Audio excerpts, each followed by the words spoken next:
ഈ Rahul Mankoottam MLA Congress party സംരക്ഷിച്ച് നിലത്തുന്ന നിലപാടാണ് തുടർച്ചയായി സ്വീകരിക്കുന്നത്. ഈ രാഹുലിനെ എല്ലാ നിലയിലും പ്രോത്സാഹിപ്പിക്കുകയും വിവിധ സ്ഥാനങ്ങളിൽ കൈപിടിച്ച് നടത്തുകയും ചെയ്തിട്ടുള്ളത് ഈ വടകര MP ആയിട്ടുള്ള ഷാഫി പറമ്പിലും കേരളത്തിൻ്റെ പ്രതിപക്ഷ നേതാവ് VD സതീശനുമാണ്.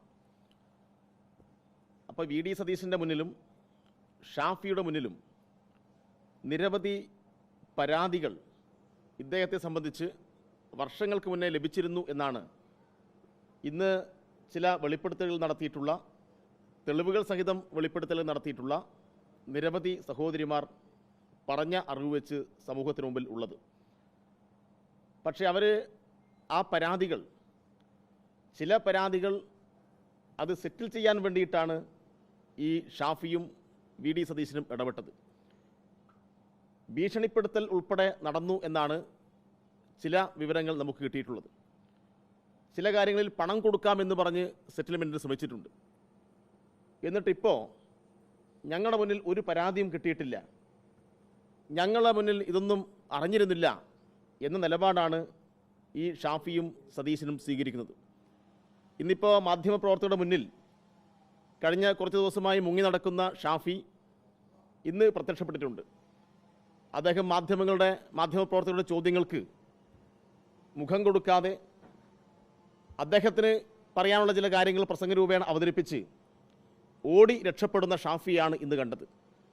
സാധാരണ നിലയിൽ ഷാഫി മാധ്യമങ്ങളെ എങ്ങനെയാണ് കൈകാര്യം ചെയ്യുന്നത് നമുക്കറിയാം. മാധ്യമങ്ങൾ ചോദിച്ച ഒരു ചോദ്യത്തിനും മറുപടി കൊടുക്കാൻ വേണ്ടി കഴിയുന്നില്ല. അതിന് പകരം ചില ന്യായങ്ങൾ ഷാഫി പറയുകയാണ്. ആർക്ക് വേണ്ടിയിട്ടാണ് ഈ ന്യായങ്ങൾ പറയുന്നത്? ഷാഫി ഇന്ന് പത്രക്കാരോട് ചോദിച്ചത് FIR ഇട്ടിട്ടുണ്ടോ, ആരെങ്കിലും രേഖാമൂലം പരാതി കൊടുത്തിട്ടുണ്ടോ?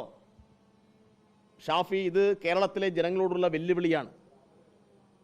പാവപ്പെട്ട പെൺകുട്ടികൾ വിവാഹ വാഗ്ദാനത്തിൽപ്പെട്ട് പലതരത്തിലുള്ള മോഹങ്ങൾ നൽകിയിട്ട് അതിക്രൂരമായി ബലാത്സംഗത്തിന് ഇരയാക്കപ്പെട്ടു, ഗർഭിണിയാക്കപ്പെട്ടു. എന്നിട്ട് ഭ്രൂണഹത്യ നടത്താൻ വേണ്ടി, ഗർഭചിത്രം നടത്താൻ വേണ്ടിയിട്ട് ആഹ്വാനം ചെയ്യുക, അതുമായി ബന്ധപ്പെട്ട സംഭാഷണങ്ങൾ തെളിവ് സഹിതം പുറത്തു വന്നിട്ടും തെളിവുണ്ടോ, FIR ഉണ്ടോ എന്നൊക്കെയാണ് ഉത്തരവാദിത്തപ്പെട്ട ഒരു MP ചോദിക്കുന്നത്. ഇത് ഗുരുതരമായ ക്രിമിനൽ കുറ്റത്തിന് കൂട്ടുനിൽക്കുന്ന പണിയാണ്. അന്തസ്സും അഭിമാനവും തെരഞ്ഞെടുത്ത ജനങ്ങളോട് കൂറുമുണ്ടെങ്കിൽ ഇത്തരം ക്രിമിനലുകളെ നിയമത്തിന് മുന്നിൽ കൊണ്ടുവരാനാവശ്യമായിട്ടുള്ള ശക്തമായ നിലപാടാണ് ഷാഫിയെ പോലുള്ള ആളുകൾ സ്വീകരിക്കുന്നത്.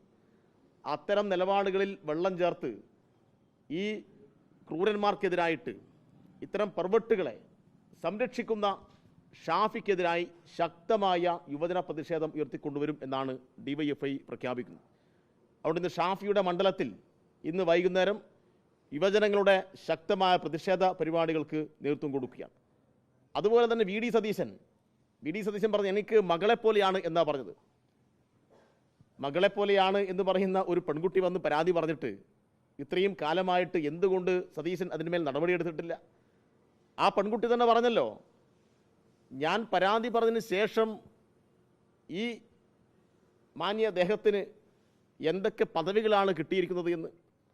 അപ്പം അതുകൊണ്ട് തന്നെ പെൺകുട്ടികൾക്ക് പരാതി പറഞ്ഞാൽ ഇത്തരം ആളുകളിൽ നിന്ന് നീതി കിട്ടില്ല എന്ന് ഉറപ്പായതുകൊണ്ടാണ് പല കാര്യങ്ങളും ഇനിയും പുറത്തു വരാത്തത്. DYFI ആവശ്യപ്പെടുന്നത് ഇതിന്മേൽ ശക്തമായ അന്വേഷണം നടക്കണം എന്നുള്ളതാണ്. ഷാഫിയെ പോലെയുള്ള ഇത്തരം ആളുകൾക്ക് കൂട്ടുനിൽക്കുന്ന ജനപ്രതിനിധികളെ ജനങ്ങൾ ബഹിഷ്കരിക്കേണ്ടതുണ്ട്.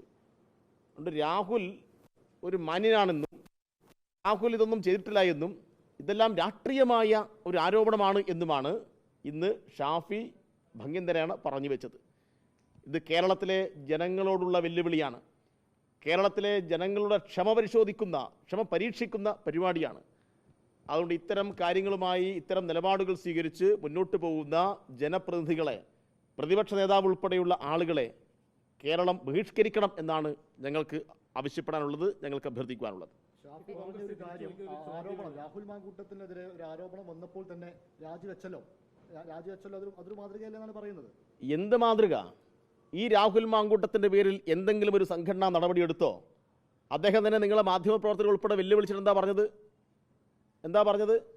ഞാൻ മുതിർന്ന കോൺഗ്രസ് നേതാക്കളുമായി സംസാരിച്ചു, ഒരാളും എന്നോട് രാജിവെക്കണമെന്ന് പറഞ്ഞിട്ടില്ല, പക്ഷെ ഞാൻ എൻ്റെ ഔദാര്യത്തിൻ്റെ ഭാഗമായി രാജിവെക്കുന്നു എന്നാ പറഞ്ഞത്.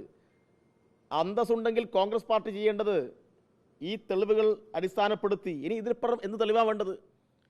ഇതിലപ്പുറം ഇനി എന്തെങ്കിലും തെളിവ് ആർക്കെങ്കിലും ആവശ്യമുണ്ടോ? അതാ ഞാൻ പറഞ്ഞത്, കേരളത്തിലെ ജനങ്ങളുടെ ക്ഷമയെ പരിശോധിക്കലാണ്. ഈ തെളിവുകൾ ഇത്രമാത്രം പുറത്തു വന്നിട്ടും കോൺഗ്രസ് പാർട്ടിയുടെ പ്രാഥമിക അംഗത്വത്തിൽ നിന്ന് പോലും നീക്കം ചെയ്തു എന്ന് പറയാനുള്ള കരുത്ത് അവർക്കുണ്ടോ? ഒന്നുമില്ല. ഒരു നടപടിയും ഇതുവരെ എടുത്തിട്ടില്ല.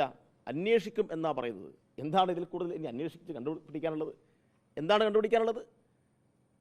ഇത് മറ്റേ രേവണ്ണ തോറ്റുപോകില്ലേ ഈ ആരോപണങ്ങൾക്ക് മുന്നിൽ?